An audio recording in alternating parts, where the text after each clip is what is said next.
Nu déclaren ouvert le 70e Festival de Cannes.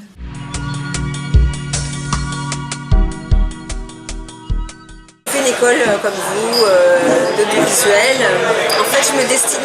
J'avais fait cette école, elle n'existe plus cette école, mais c'est un peu l'équivalent de l'ESRA maintenant. Enfin, l'ESRA, ça existait déjà l'ESRA, mais moi j'avais choisi une autre qui n'existe plus maintenant, qui s'appelait l'Institut de l'audiovisuel. Mais bon, et donc j'ai fait cette école en pensant préparer le concours. Moi je voulais faire Louis Lumière après. Et puis finalement j'ai commencé à bosser tout de suite. Et du coup j'ai jamais... j'ai opté pour la vie professionnelle parce que je trouvais ça beaucoup plus fun. C'est un peu idiot parce que faire des études c'est bien aussi, mais bon, quand on a 20 ans, on a envie de travailler et voilà. Et puis j'ai démarré très vite, j'ai bossé très vite. Mon premier boulot c'était pendant le Festival de Cannes, enfin c'est le premier stage on va dire. Donc, mais en 81. Donc voilà, l'année de l'élection de Mitterrand. Donc voilà, ça c'était mon premier boulot. J'avais 20 ans pile. Et puis voilà, après j'ai enchaîné, j'ai bossé, j'ai enchaîné, comment dire, j'ai fait de la post-production, j'ai fait dans la publicité, j'ai fait de la production, j'ai fait de l'assistanat de réalisation. Non, pas du tout dans l'animation. J'ai commencé dans le film, en fait, à une époque où je savais même pas ce que c'était que l'animation. Donc voilà, film, j'ai travaillé sur des longs métrages, j'ai fait de la production, l'assistanat de production, l'assistanat de réalisation, j'ai fait des castings, du montage. Je suis vraiment passée par plein d'expériences différentes, plein de métiers, dans la publicité, le long métrage, film d'entreprise, télé. J'ai fait... Dans la vie, en fait, suivant les rencontres et suivant les envies, on slalome entre plein d'opportunités. Je les ai toujours attrapées, je sais pas. Et j'ai fait plein de choses, en fait. Ce qui fait que j'ai un parcours assez atypique et des connaissances assez larges sur des domaines très différents. Et puis un jour, on m'a proposé d'être directrice. Alors j'avais déjà travaillé pas mal. On m'a proposé d'être directrice de production sur un film qui intégrait de l'animation. Et donc il y avait du tournage et de l'animation. C'était Pierre et le Loup en animation, produit par Kappa Productions à l'époque. C'est assez ancien, mais je sais pas, c'était en 95, je crois. Enfin en 95 que le film est sorti, donc l'opportunité s'est présentée, tout comme ça. Et j'ai découvert l'animation à cette occasion-là. Et j'ai trouvé ça complètement dingue, qu'on puisse, voilà... Enfin, le monde de l'animation, peut-être parce que mon père est dessinateur, donc j'étais déjà sensible au dessin. Je crois qu'il m'a complètement fascinée et voilà, j'ai été happée dans ce truc-là. Au début, je trouvais ça... D'abord, ça répondait à quelque chose parce que je trouvais que dans le cinéma, ça allait très très vite et trop vite. Et donc, on avait des liens très très forts pendant très peu de temps avec des gens. Puis hop, ça s'arrêtait parce que c'était fini et j'étais un peu frustrée de ça, j'avais envie de long terme. Alors dans l'animation j'étais servie parce que c'est le contraire, c'est très long, trop long parfois. Donc voilà, je crois que ça répondait à quelque chose que je recherchais. Et du coup, voilà, je suis jamais plus ressortie de l'animation à partir de ce moment-là. Alors petit à petit, voilà, je suis devenue productrice, j'ai développé des projets et voilà. Et maintenant, c'est des situations de la vie. C'est-à-dire que je me suis retrouvée en faisant ce que je fais dans des situations où, très souvent, où je suis la seule femme ou en minorité. Enfin, on est une petite minorité de femmes dans un groupe d'hommes. Ça arrive très fréquemment. Et moi, ça m'est arrivé qu'un homme arrive à cette réunion et regarde autour de lui, comme ça. Et puis ensuite, j'ai compris ce qu'il voulait dire parce qu'il a dit, bon, je vais faire ma jeune fille. Et faire sa jeune fille, ça voulait dire... je vais m'occuper de faire les cafés pour tout le monde. Et en fait, je sentais dans cette façon de s'exprimer qu'en fait, il attendait à ce que moi et les autres filles qui étions autour de la table prennent en charge la régie, entre guillemets. Ça m'a fait rire. Ouais, c'est une petite situation. Mais je dois dire que j'ai jamais vraiment été confrontée à des problématiques, moi en tant que femme. Même si on sait bien que voilà, quand les gens de pouvoir sont des hommes, on a des chances de rencontrer des gens qui eux-mêmes sont sexistes ou en tout cas ont des a priori. Donc ça ne maximise pas nos chances d'y arriver. Il y a une espèce de... Voilà, il y a forcément parmi ces gens qui sont majoritairement des hommes, certains qui vont avoir des a priori qui vont nous être négatifs. Donc c'est un peu la problématique. Alors que quand on se retrouve dans une mixité absolue, on peut imaginer que les chances sont plus égalitaires. Mais moi c'est pour ça que je me bats. Enfin je me bats parce que je pense que c'est insupportable de voir qu'il y a en effet une proportion de filles bien inférieure à la proportion de garçons dans nos métiers. Je m'en suis rendu compte dans mon métier, dans l'animation. J'y croyais pas parce que c'est ce que je vous disais. En fait, quand on est 30%, c'est le seuil limite qui permet de ne pas s'en rendre compte. Et quand on est 10% ou voilà, des chiffres comme ça très inférieurs, là on va se dire oh là là, il y a un vrai problème. Quand on est 30%, c'est suffisamment proche de la mixité pour qu'on s'en rende pas compte, mais c'est pour autant insuffisant. Surtout que quand on est 30% de filles dans un métier, on peut se dire qu'en effet au poste vraiment créatif et important, ça chute. Et dans l'animation par exemple, il y a 30% de femmes, mais il y a 10% de réalisatrices. Donc voilà, donc les chiffres chutent dès qu'on accède à des postes à responsabilité ou des postes à haute valeur ajoutée créative. Donc voilà. Après, c'est pas forcément à cause du sexisme, c'est sûr que la vie des femmes fait qu'à un moment elles peuvent quitter leur vie professionnelle pour élever leurs enfants, etc.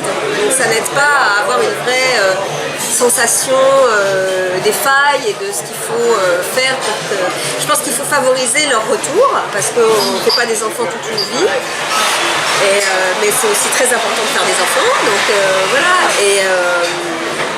Et puis faire en sorte que dans les équipes, il y ait ce sentiment-là. Et donc on a créé avec un petit groupe autour de moi une association de femmes qui s'appelle Les Femmes s'animent, donc de femmes dans l'animation, pour sensibiliser sur ces sujets. Et voilà, et faire... et je pense que la sensibilisation, à partir du moment où on sensibilise les gens, on a réglé une partie du problème. Donc voilà, à force de trouver des stratégies de sensibilisation, on espère que la courbe va s'infléchir pour arriver vers une plus grande mixité. On n'est pas du tout fermé à avoir des hommes dans notre association et c'est chouette quand on fait nos rendez-vous, nos rencontres, nos tables rondes, de voir qu'il y a beaucoup d'hommes qui nous soutiennent, qui sont adhérents et qui militent à nos côtés. J'ai l'impression que ma première prise de conscience était assez récente et que j'avais vécu avec parce que quand on est une femme et qu'on est une femme non pas ambitieuse mais active, je crois qu'on a l'habitude de dépasser ce problème. Et du coup, je pense qu'il y en a certaines qui sont dégoûtées et qui abandonnent. Et celles qui dépassent ce problème, forcément, elles vivent avec. Donc, je ne peux pas dire que j'en ai souffert, mais c'est sûr que ça peut être un handicap d'être une femme pour certains trucs parce que souvent on se retrouve dans des groupes d'hommes dont certains et pas tous peuvent avoir cet a priori involontaire ou inconscient voilà que certains métiers ne sont pas pour des femmes. Donc c'est plus ça qu'il faut dépasser et je pense qu'il faut détruire ces préjugés. Je pense qu'il faut travailler sur la destruction de ces préjugés. Et ça peut venir petit à petit. Parce que je pense que c'est vraiment quelque chose qui doit être aussi une action politique. C'est aussi pour moi, voilà, mais c'est des choses qu'on peut dépasser. C'est comme l'écologie. L'écologie, il y a 50 ans, personne ne parlait de l'écologie. Et maintenant, il y a des pays qui sont plus en avance que d'autres sur l'écologie. Et bien, ces mêmes pays, souvent, ils sont plus en avance que d'autres sur l'égalité homme-femme, comme les pays scandinaves, par exemple. Donc ça, je trouve ça super intéressant.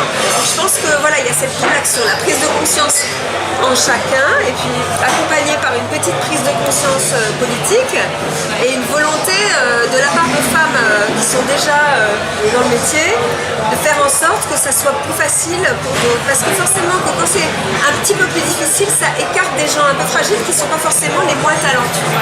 Donc c'est ça qu'il faut essayer d'éviter. Parce qu'il peut y avoir des super artistes qui n'ont pas envie de se battre pour exister et qui du coup vont renoncer. Et ça, c'est trop dommage.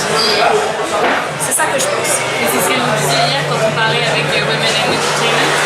Elle nous disait que c'était les actions du gouvernement qui étaient cruciales et qu'il y avait un poids énorme. Ça, Women in Entertainment, c'est où? En fait, elles appellent ça des... C'était quoi? Comment on disait? Des bureaux, en fait, non? Ouais, des bureaux en ville. Qu'est-ce que vous avez? Oui, mais Women in Entertainment, c'est qui? C'est où? C'est aux États-Unis? Elles ont des chapters. Mais vous pouvez me les connecter pour nous? Ah, bah bien sûr. Parce que j'avais sa carte. crois que leur maison mère c'est à Vancouver, c'est ça? Ouais, c'est à Vancouver, elles s'appellent Maison Direct. Elles étaient adorables. Super, elles n'ont pas énormément de rendez-vous, donc elles étaient super disponibles. On en a croisé une dans la rue par hasard avec un micro-trottoir et elle nous a dit mais il faut que vous rencontriez notre présidente, il faut que... Voilà, mais c'est... Et voilà, moi je pense, je parlait. crois très fort à toutes ces petites démarches et il y a plein d'associations maintenant. Le problème c'est qu'il faut éviter d'être trop lourd. Le problème c'est là, quand on en parle trop, ça devient gonflant pour tout le monde. Donc il faut avoir une action efficace, mais pas une action gonflante. Oui, Parce qu'on n'est pas non plus, on n'est pas là pour dire, moi j'ai pas envie qu'il y ait des aides, je sais pas quoi, on n'est pas une minorité, voilà, on n'est pas une minorité. C'est ça le truc, c'est qu'il ne faut pas comparer le travail de lutte vers une équité dans la mixité, etc., à un travail de sauvegarde des minorités, qui n'a rien à voir. Moi, ça, voilà, on n'est pas les pauvres femmes, machin. On est juste, on a envie juste d'arriver à sans aide et sans apitoiement et sans machin. Il faut juste, voilà. Et il faut donc que les femmes aient confiance en elles, qu'elles s'auto-censurent pas et qu'elles osent affronter. Et voilà, c'est pour ça qu'on fait ces séminaires. Et Ouais, plus que des actions, comme vous dites, auprès des actions à valeur nationale, je sais pas, c'est plus faire prendre conscience aux femmes de leurs valeurs et de leur... Il y a de ça. Il faut faire prendre conscience aux hommes qu'il y a des injustices, c'est important. Comme je vous l'ai dit, il y a des hommes qui en prennent conscience et un ou deux, ça suffit. Enfin voilà, c'est des petites choses hein, des fois. Et aussi redonner confiance aux femmes qui pourraient être un petit peu bloquées par le côté... vous savez, j'ai entendu, je sais plus comment s'appelle cette femme qui a eu un César pour le court-métrage. J'allais dire Oda. Voilà. Non, Cette année, c'était pas un court-métrage. Cette année, Oui, c'était Maman. Maman. Oui, on l'a vu, alors nous on l'a fait. Elle a été au CNC, vous étiez à la conférence du CNC. Oui, Sur les bords de la table. Ah d'accord. Ah, aussi. Elle a été géniale. Je veux dire, quand elle a dit, mais elle parlait de sa double difficulté, on va dire, d'être à la fois noire et femme. Hein, et voilà, et elle disait, et en plus jolie et en plus jeune, voilà, c'est ça qu'elle a dit super bien et c'était génial. En fait, elle disait, si je me vois pas dans ce rôle, si je vois pas autour de moi de femmes qui me ressemblent et qui font ce que je veux faire, je vais me dire que c'est pas possible pour moi. Et en fait, le modèle, c'est hyper important. Donc s'il n'y en a pas, je vais me dire c'est pas pour moi. Et je trouve ça génial. C'est comme si, je sais pas, il n'y a pas de chirurgien femme, alors on va se dire je peux pas être chirurgien. Enfin voilà, c'est hyper intéressant et elle a été formidable à cette table ronde. Mieux, elle a été mieux à la table ronde du CNC qu'ensuite, enfin faut pas mettre dans la vidéo. Non. C'est ça. Faut pas mettre dans la vidéo. Ouais, on Voilà. avait beaucoup aimé. Ouais, Mais elle est hyper... Et cette fille, je trouve qu'elle fait son discours marche super bien pour donner de l'espoir à plein de femmes que c'est possible. Et c'est ça qu'on fait aussi dans notre association. Moi, c'est à une petite échelle parce que c'est l'animation, c'est mon métier. Mais voilà, chacun à sa petite échelle peut faire bouger le monde. Moi, c'est ça que je pense. Voilà. En fait, je pense qu'il faut multiplier les expériences jusqu'à ce que vous triez. Parce que l'intérêt de ce métier, c'est qu'il y a de multiples points d'entrée.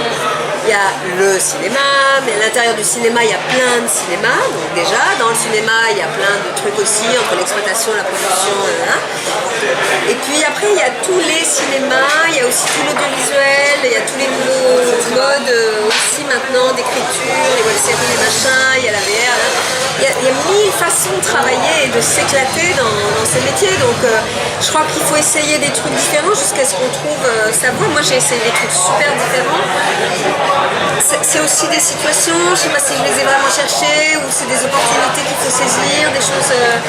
Et puis un jour, il y a une espèce d'évidence. Moi, je crois que l'évidence, voilà, à un moment, alors c'est parce qu'on est mieux aussi à se poser sur un secteur plus. Et puis on va aller creuser un seul sillon au lieu d'en essayer plein. Voilà, Mais en fait, oui, il ne faut pas avoir peur de s'enfermer dans quelque chose, parce que finalement, c'est de s'enfermer dans un... Par exemple, nous, là, on est en école de production. Moi, c'est vrai que je me dirige plus vers la distribution, mais comme on démarre, voilà, c'est... Non mais c'est ça, moi, c'est pas de s'enfermer justement, c'est de te dire je vais faire ça. Oui. Ah tiens, ça c'est intéressant, sur Les Femmes s'animent, on a une session de mentoring en fait. On appelle ça, mince, j'ai perdu perdu le mot. En français, on a... Oui, mais je cherche le mot. C'est parce que mentorat, voilà, c'est ça. On a un programme de mentorat, parce que ça, c'est le mot français pour dire le mentoring. Donc, on a un programme de mentorat et on propose à des personnes jeunes de s'inscrire et on va aller rechercher la bonne personne d'expérience qui va l'accompagner dans son travail personnel. On a fait ça déjà une fois. Moi-même, j'ai suivi une jeune qui veut être productrice, d'ailleurs je la vois cet après-midi. Elle s'est posé un certain nombre de questions. Voilà, je suis devenue sa marraine, je l'ai accompagnée pendant 6 mois. On s'est vu tous les mois avec un programme de questions-réponses qu'elle avait elle établi, de questions qu'elle se posait, qu'elle posait à moi en tant que comment j'ai eu à gérer ça ou ça ou ça. Et c'est très sympa parce que c'est très décorrélé de toute problématique de pudeur ou de ses rapports privés entre pas de hiérarchie, pas d'idée derrière la tête. Et je lui ai raconté très simplement voilà, des choses qui me sont arrivées et elle dit que ça lui a beaucoup servi. Et donc ça c'est et on va reproduire un programme de mentorat. Donc c'est autour de l'animation nous puisque c'est une association sur l'animation. Et je trouve ça très intéressant.